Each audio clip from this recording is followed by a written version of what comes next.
Hello, bonjour à tous, bienvenue dans cette nouvelle vidéo qui est donc un book haul qui va comporter pas mal de livres comme vous l'avez vu sur la miniature. Mais il faut garder en tête que ça fait 2-3 mois que je ne suis pas fait de book haul, donc ça va.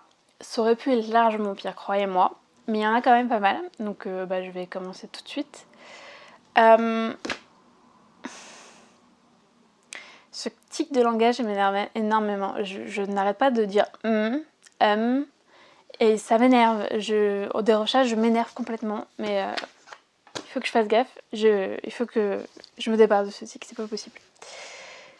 On va commencer donc par Miss Peregrine et les enfants particuliers, donc, vous voyez, Holocity, le tome 2, parce que j'ai lu le tome 1, que je ne savais pas trop si j'ai bien aimé, mais je ne savais pas trop si je continuais ou pas, et au final je vous avais dit que j'ai continué.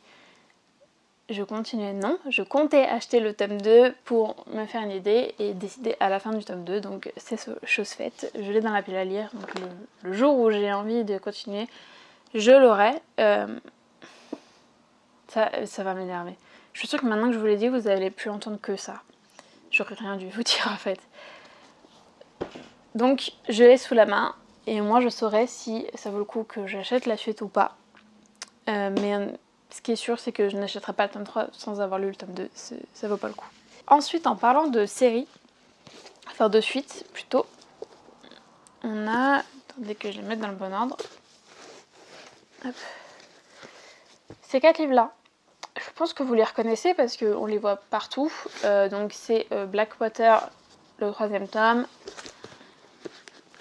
le 4e tome, le 5e tome, je vous ai montré l'envers là, le 5e tome et le 6e tome. C'est pas un secret, j'ai adoré le tome 1 et le tome 2. Je suis en train de me demander si je vous ai chroniqué le tome 2, mais oui, je vous ai chroniqué le tome 2. Donc j'ai clairement bien aimé, donc j'ai foncé acheter la suite parce que c'est des livres que je vais sortir, je pense, très bientôt et au moins je les aurai sous la main. Je ne sais pas du tout combien de temps ils vont tenir en librairie, donc au moins j'aurai la saga complète et vu comment j'adorais le premier tome, le 2e tome, je pense que j'irai au bout dans tous les cas. On va continuer avec les suites. On a donc Nevernight, le tome 3 qui est sorti ce mois-ci ou le mois dernier. Je n'ai pas lu le 1 et le 2. Vous allez vous le dire, mais du coup t'es débile d'avoir acheté le 3. Je l'ai acheté pour 2 raisons. Déjà parce que je le voulais en hardback parce que j'ai le 1 et 2 en hardback et que je n'étais pas sûre de le trouver au moment où j'aurais lu le 1 et le 2. Et la deuxième, c'est qu'en fait je compte vous faire un vlog où je lis d'affilée le 1, 2 et 3. Je me suis dit que ça pourrait être sympa comme expérience. Donc il me fallait le tome 3. Donc ça tombait bien. Il était en librairie quand j'y suis allée tout à l'heure. Donc c'est chose faite. Il est en réserve. Et donc je vais pouvoir vous tourner le vlog. Je ne sais pas du tout quand ça se fera. Mais ça se fera un jour. Je dois vous avouer que Nevernight, c'est une saga dont on a tellement entendu parler que j'ai à la fois envie de le lire et pas envie parce que je me dis que ça peut être bien, mais tout le monde en dit tellement du bien que j'ai peur d'être déçue. Et puis c'est pas mon genre habituel, parce que là on est vraiment dans du fantastique il me semble. Fantastique un peu ambiance médiévale. Je dis peut-être des grosses bêtises. C'est pas du tout mon genre d'habitude, mais il m'a franchement intéressée. Et donc ça fait un moment que je recule pour le sortir de ma palle en me trouvant toujours des excuses en me disant il y a ça qu'il faudrait lire en premier, il y a ça qui a l'air bien. Et vu les bricasses que c'est, voilà, il passe un peu en dernier. D'où l'idée de faire un vlog pour me forcer à le sortir, enfin de me forcer à l'entamer parce que ça se trouve je vais pas du tout aimer et dans ces cas-là, c'est con mais le tome 2 et 3 je ne sais pas ce que j'en ferai. Après je ne suis pas toute seule donc peut-être que mon copain aimera. Mais voilà, c'est pour me mettre un petit coup de pied au derrière. Ensuite, vous le savez, je suis une fan de polar, de thriller, etc. Et donc j'aime beaucoup l'auteur Franck Tillier. Et je suis allée en... Est-ce que c'est une braderie? Non. C'est un marché aux livres qui est dans mon quartier, qui se tient 2 fois par mois et donc auquel on aime bien aller en famille. Et du coup j'ai trouvé là-bas Pulse de Franck Tillier. Donc j'ai foncé dessus parce que je ne l'ai pas encore lu celui-là, et je sais que c'est un des plus connus de l'auteur. Donc ça me fait une occasion de le... Je fais un AVC ou quoi? De le lire. Je l'ai payé 4 € en plus, enfin, ça va clairement. Donc voilà. Comme quoi l'occasion déjà c'est pas mal. Je sais que j'adore flâner au marché aux livres, même si j'achète rien, c'est pas grave. Au moins je découvre de nouveaux auteurs, j'adore ça. Ensuite, un livre sur lequel je suis tombée en librairie, que j'avais pas du tout l'occasion. Je vais y arriver. Je suis fatiguée, les mots c'est compliqué, parler c'est compliqué. Je n'avais pas du tout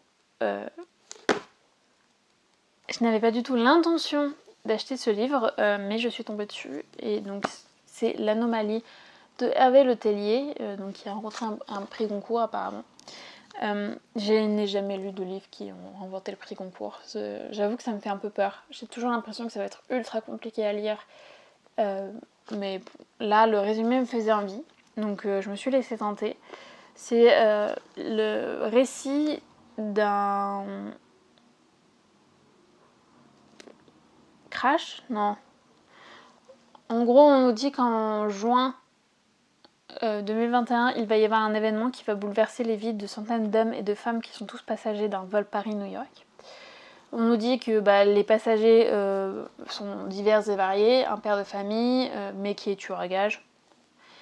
C'est vrai qu'on en croise tous les jours. Un redoutable avocat ou un écrivain confidentiel qui est devenu célèbre. Et donc apparemment tous croyaient avoir une vie secrète, tous croyaient avoir leur petite vie exceptionnelle, et ils vont se rendre compte que ça n'a jamais été aussi vrai qu'à ce moment-là. C'est très vague comme résumé, mais c'est très accrocheur du coup, parce qu'on se demande vraiment qu'est-ce qui a bien pu se passer. Donc je me suis laissée tenter par ce roman-là. Ensuite, ce sont plus des classiques. Je me suis dit que je lisais beaucoup de nouveautés en fait. Nevernight, Blackwater, Miss Peregrine, c'est pas tellement de la nouveauté. Mais je lisais beaucoup de nouveautés young adult, et en fait, au final, quand je regarde dans les classiques SF, fantastique et tout, j'en ai pas lu beaucoup. Donc j'aimerais bien me refaire ma culture. Et donc, j'ai cherché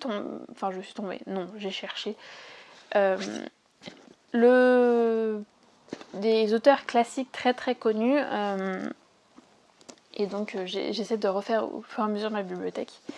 J'ai donc commencé du coup par prendre L'âme du mal de Maxime Chatham. Alors ça, j'ai déjà lu des livres de Maxime Chatham, un seul d'ailleurs, si je me souviens bien, Le Signal, que j'avais beaucoup aimé, et je sais que c'est un auteur dont beaucoup de monde parle, et beaucoup de monde aime ce qu'il fait, donc je le considère comme un classique, dans son genre évidemment. On est sur une histoire, je relis au fur et à mesure parce que celui-là je l'ai acheté il y a plus d'un mois du coup.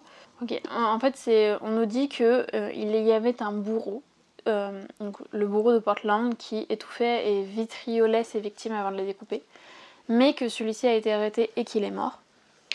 Du coup, vu que le carnage semble continuer malgré sa mort, l'inspecteur qui l'avait arrêté doit maintenant chasser son double, et on nous dit que le mal a une grande famille, puisque forcément quelqu'un a repris son rôle. Voilà. Je viens de me rappeler pourquoi j'avais pris ce livre en particulier, c'est parce que il est dans le... Je vais y arriver.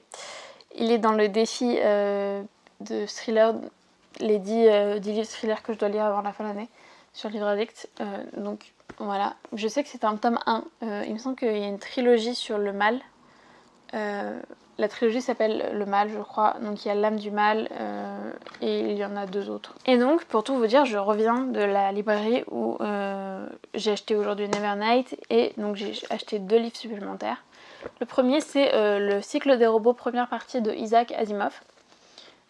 Donc le fameux auteur Asimov qui est à l'origine des 3 lois de la robotique. Donc première loi, pardon. Un robot ne peut porter atteinte à un être humain, ni restant passif laisser cet être humain exposé au danger. Deuxième loi, un robot doit obéir aux ordres donnés par les êtres humains, sauf si de tels ordres entrent en contradiction avec la première loi. Et troisième loi, un robot doit protéger son existence dans la mesure où cette protection n'entre pas en contradiction avec la première ou la deuxième loi. Voilà. C'est tout ce qu'on a. On n'a pas de résumé. Donc en fait, c'est l'histoire de robots qui régissent à ces lois-là et je pense leur évolution. Je vous avoue que je ne sais pas trop. Et lisant de la science-fiction, des dystopies, etc., ça me semblait assez malin de lire Isaac Asimov.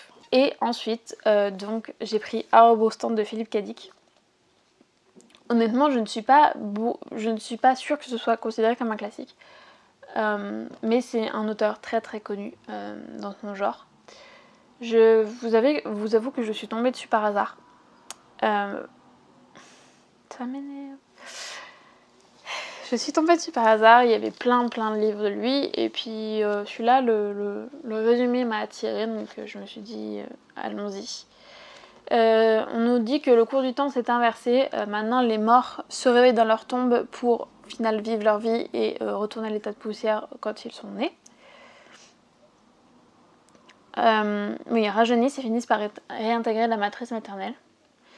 Les cigarettes se reconstituent dans les cendriers, etc. Donc vous voyez, tout le temps est inversé. On nous dit que Sébastien Hermès dirige un vitrarium, quoi que ce soit. Une société spécialisée dans le repérage et l'extraction des morts ressuscités. Lors d'une mission de routine, il tombe par hasard sur la dernière demeure de Larnac Thomas Pic, le célèbre leader religieux. Malheureusement, pour Sébastien, cette découverte attise bien des convoitises. Le Conseil des Oblits, les Udites, le Vatican, tous veulent mettre la main sur le prophète, mais dans quel but? Le côté fantastique, mais avec un peu du mystère et tout, ça m'a attirée, donc je vais commencer par ça de cet auteur, et puis si j'aime bien, je lirai les autres. Je vais arrêter là cette vidéo parce que je n'ai plus rien à vous présenter. Apparemment, je commence à fatiguer puisque je commence à avoir du mal à parler et à trouver mes mots, donc il vaut mieux arrêter là avant que ce soit un vrai carnage pour vous. J'espère quand même que cette vidéo vous aura plu. N'hésitez pas à partager, liker, commenter, à me dire si certains des livres que j'ai présentés vous ont fait envie, et même ceux que vous avez achetés, pourquoi pas. Et n'hésitez surtout pas à vous abonner aussi, ça soutient énormément la chaîne. Et moi je vous dis à la prochaine. Salut!